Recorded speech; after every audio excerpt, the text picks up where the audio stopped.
Hey guys, this question asks how many sp3 hybridized atoms are there in the compound shown? Okay. Alright, so here, remember sp3 is going to be that tetrahedral shape, like methane is an sp3 atom.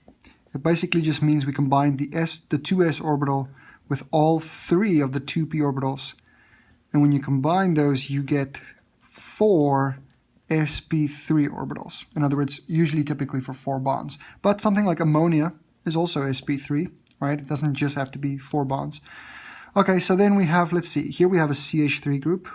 Your methyl groups are typically all going to be sp3. Those are kind of easy, methyl groups like this. So there's 1, 2, 3 for sure. So there's 1, 2, 3 of those guys. Anything that's on a double bond will at least be an sp2 atom. So these guys are definitely going to be out. Those are sp2. Here's another carbon which has 1, 2, 3, and there's a hydrogen there, so 4 bonds. So that's going to be my 4th sp3 atom. This nitrogen has 3 bonds, 2 to the hydrogen and 1 to the hydrogens and 1 to the carbon here, and then a lone pair. And that lone pair cannot be delocalized. It's kind of stuck there. So this nitrogen will be considered sp3. All right, so that's my 5th sp3 atom. These guys are all on double bonds, so therefore these guys are all going to be sp2s. Okay.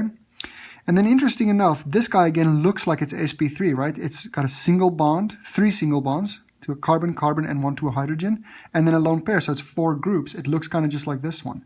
But be very careful. This lone pair is delocalized. This lone pair is actually part of an aromatic system, 2, 4, 6 electrons, you see?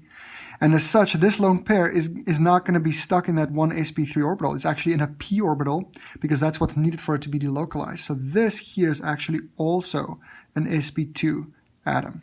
So you want to be very careful with that. So we have 1, 2, 3, 4, 5 sp3 atoms. So the correct answer here should be D.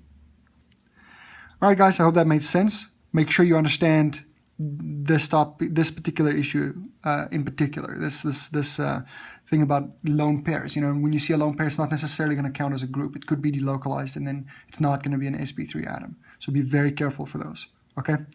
I hope that helped. If you have any questions, as always, shoot us an email. We'd be happy to get back to you. Good luck studying and have a nice day.